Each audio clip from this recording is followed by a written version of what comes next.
The world that we understand is artificial. At the end of World War II, the Americans drew their allies together and said that we will patrol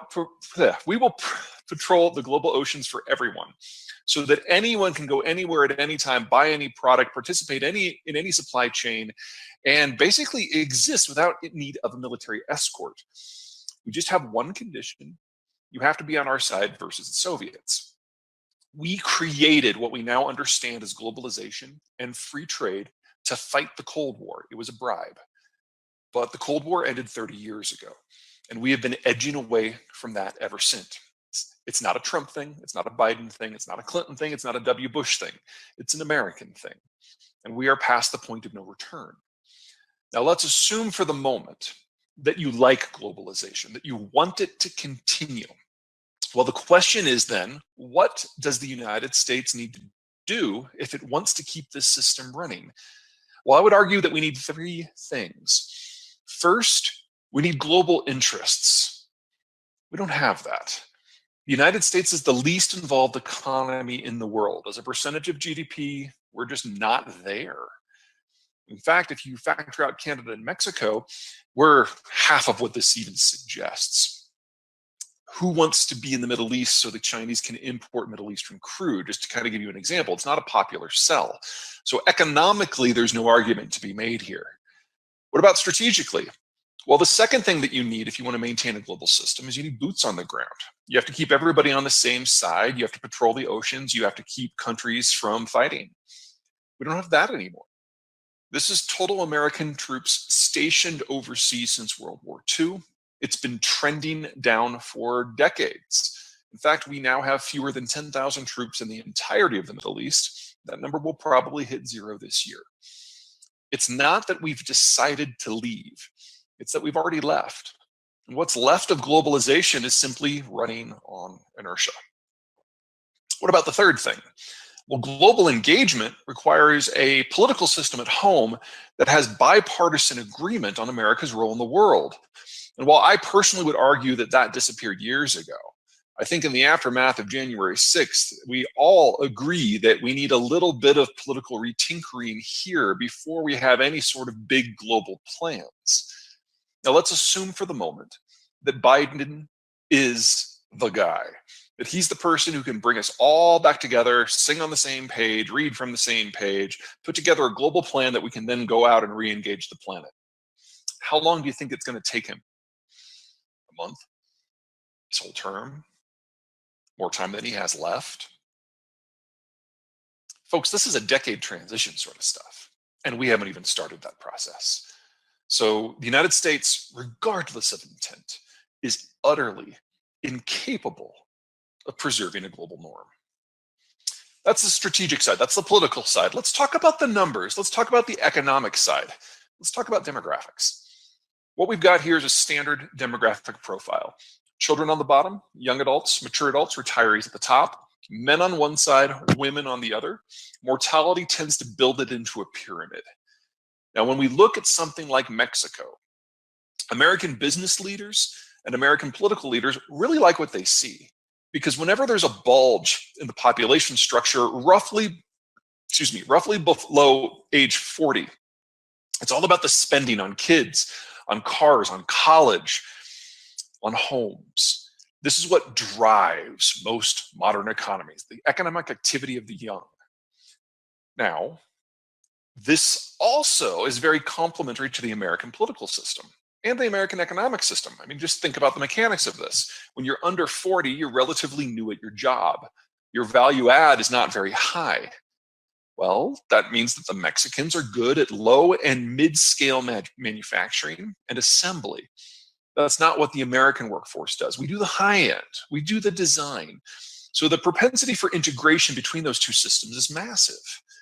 In addition, all those young Mexicans buy a lot of products. Most of those products come from the United States. Mexico became our top trading partner in calendar year 2019. They're kind of duking out with the Canadians and the Chinese to maintain that position, but I have no doubt for the rest of our lives, the Mexicans are going to be at the top. This is a partner. This is not. The Koreans had a baby bust 50 years ago, and they never recovered. Now, they've got a lot of workers who are above age 40, in fact, in their late 50s, early 60s, folks who have been doing what they do literally for decades, very experienced, very high value added, going head to head with the American worker. We will never have a trade surplus with a country like Korea because there just aren't enough young Koreans to purchase the stuff that their workforce produces. It has to be exported, and a lot comes here. Now, from roughly 1980 to 2015, the world was at this wonderful demographic moment. All of the world's economies were either consumption-led like Mexico today, or export-led like Korea today. And because the United States was holding the ceiling up and allowing global trade to flourish, we had the biggest economic boom in the history of our species. GDP, personal growth, trade levels, all of them grew at record levels for 35 years straight. And everything was more or less in perfect balance. This is the ultra-globalized world that we all know. But it was just a moment in time. Here we've got a number of the major economies back in the year 2000. Looks great, right? But 20 years later, we are all 20 years older. The global demographic of high consumption was already ending on its own. And the export-led economies, they're all aging into mass retirement.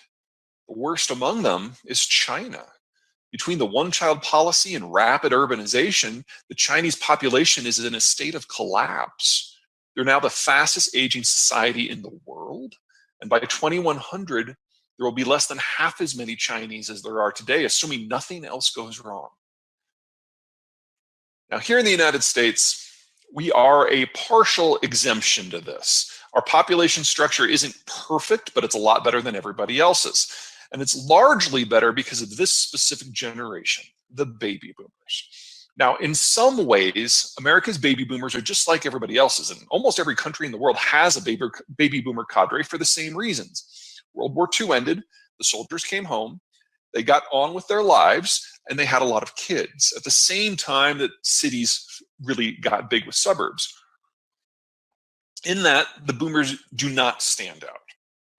Also, the boomers are aging into mass retirement on the same schedule as everybody else, and that's changing the capital structure. So think about how you invest your money personally. When you're 35, you put a very small sliver of a small income away for the future. When you're 55, it's a big fat wedge of a much larger income. And when you're 64 3/4, every dime you can spare, you put into your retirement account.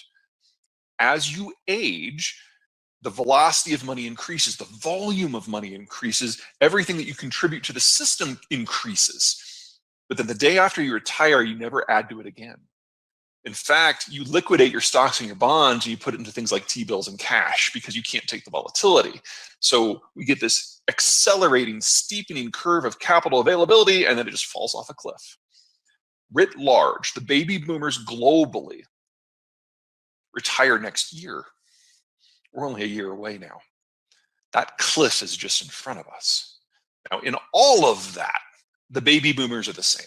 American boomers, Canadian boomers, German boomers, Japanese boomers, they all pretty much retire at the same time because they were all born at the same time. But our boomers, America's boomers, did one thing different. They had kids. And say what you will about the American millennial generation, and there's so much we can say about the American millennial generation. They've got one thing going for them that most of their cohorts around the world don't. They exist, and they're providing consumption to the system now, and they will be providing investment in the future.